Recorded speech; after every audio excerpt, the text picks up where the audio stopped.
Shout out to everybody here on the live stream. My name is Samuel James Price, and every single day I do a live stream, and we go over the news all the time. And we do a show called the Crypto Lifer Show.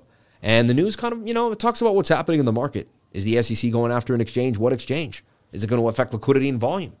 These things have happened. We've seen them. So I don't trade news. The charts will show us if something bad is going to happen or not, usually beforehand. But the news then follows through with that information, and you can see the sentiment throughout the world. So without further ado, let's jump on into the news today on this beautiful Friday, July 7th of 2023. Binance CEO CZ brushes off news of top executive departures. Binance General Counsel Hang Ng, Chief Strategy Officer Patrick Hillman, and Senior Vice President for Compliance Steve Christie are among those that left the company, reportedly over the exchange's handling of the DOJ investigations. Departures of key executive personnel from Binance are part of the company's usual turnover staff, tweeted by Friday by CZ. More FUD about some departures. Yes, there is turnover at every company, but the reasons dreamed up by the news are completely wrong, CZ tweeted. As markets and the global environment for crypto exchanges, as our organization evolves, and as personal situations change, there's turnover at every company.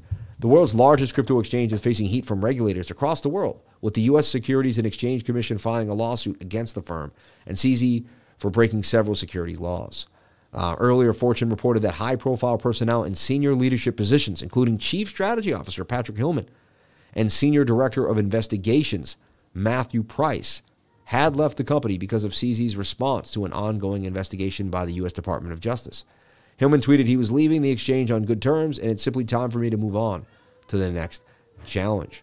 Bloomberg also reported that Yibo Ling, Binance's chief business officer, has left the company, and U.S. staff are being asked to relocate offshore or be laid off. Interesting.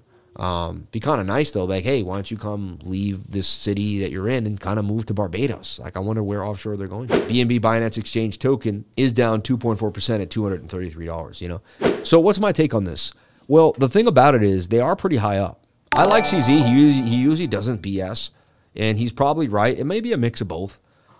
Some people were leaving anyway. Maybe one or two decided to leave, or maybe one person decided to leave, and the other people were already going to leave, and it gets into a mixed bag. That's kind of what I believe happened. They are pretty high up at a time when things are pretty nitty-gritty. You think you kind of wait a little bit just so people don't speculate, because you already know that that's what people are going to do when you leave, right? So even just by leaving, you kind of are saying something, even if you're not. You guys tell me what you think, but that's how I take a look at that. So, it definitely bears, me to pay attention. But I don't worry about CZ. He has so many people lined up that would love to work for Binance. It's one of the biggest companies in the world at this point. It's the biggest exchange, cryptocurrency exchange in the world. And, there's people lined up to work for him. Smart mind, innovative people that really like what he's doing too. So I have no worry and true faith. All the dips for BNB for me are for buying, personally. BNB, great coin. That probably will do well again in the next run. Considering they've already enhanced it and they've done some of those cool upgrades too to make it even faster than it used to be. And it already beat out, Ethereum. You could do all the same DeFi transactions on Ethereum for way less money. It was quicker. It was more enjoyable because of that. You didn't have to sit there and wait and wonder. BNB.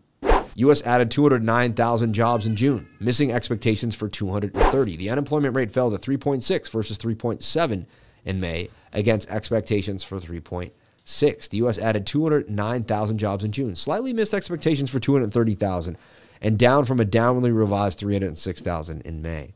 So what this says is the economy is weaker than we thought, which makes it dump. But then it also means that, maybe they won't raise rates, which makes the market pump. It's really strange. It's almost like we want unemployment to go down. We want there to be a recession so the markets can pump.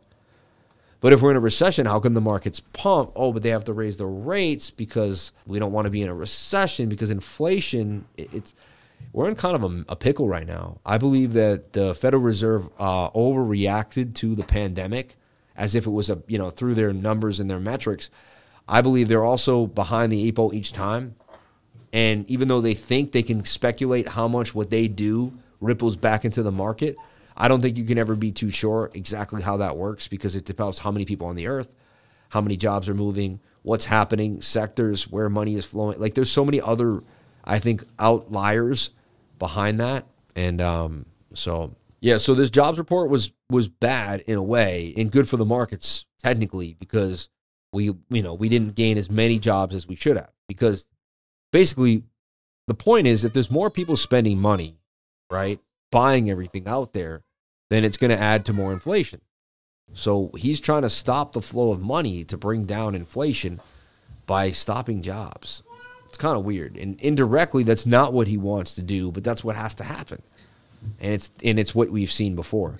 In addition to the 33,000 downward revision in May job gains, April's job ads were revised by lower by 77,000 to 217,000. So with plenty of economic data still to come in July, today's release marks the last national employment report before the Federal Reserve's late June interest rate policy meeting. Prior to these latest numbers, markets were pricing a near certainty of a central bank resuming hikes at that meeting. So, you know, we want to see the CME watch tool here and just take a look at what it's saying. And we want to just see, you know, what went on here. So to me, and they've been pretty accurate, this has been spot on. It's given us a 94% chance of a rate hike up, you know, 0.25 basis points. So that's what it says happening. 90, you know, we're going to go up 0.25 basis points, and it is what it is. We kind of already foresaw this already because the week that we didn't raise rates was the same week that the Bank of Canada did raise rates, and I believe the European Bank as well, central bank. So they were raising rates, so it was almost like a game of cat and mouse. And if they were raising rates, then why wouldn't we? And then that pushed me to the same idea that we would start seeing rates raise again. So just things to think about. Bond token slumps 10% as Barnbridge faces SEC investigation. All work on Barnbridge-related projects should stop, an appointed legal counsel said in Discord message viewed by CoinDesk. Team members of the decentralized finance protocol Barnbridge are being investigated by the U.S. Securities and Exchange Commission in the latest regulatory tussle faced by a crypto company in the country. Barnbridge offers interest rate swaps that allow for an invariable yield offered by crypto platforms such as Aave or Compound to be swapped to a fixed rate. And at just over 1.2 million locked tokens as of Friday, at its peak, the protocol held 500 million in users' assets. I'm letting you know that the Securities and Exchange Commission is investigating Barnbridge DAO and individuals associated with the DAO, wrote Douglas Park, duly elected legal counsel to Barnbridge DAO in a Discord message on Friday morning. Barnbridge bond token slumps over 10%, followed the Discord message posted by Park. Because the SEC investigation is ongoing and non-public, I am limited to the information I will share publicly. Interesting. So bond, more regulatory framework coming. Everyone, that is the news. Thank you so much for watching. Please comment, like, and subscribe. Hit the bell for notifications. You can find out when I post my next video. I go live every single day, Monday through Friday, 10 a.m. to 12 p.m. and Saturday and Sunday nights at 8 p.m. I can't wait to see you there. The Crypto Lifer. Are you a crypto lifer? Become one today. Start watching the channel and deep dive with me.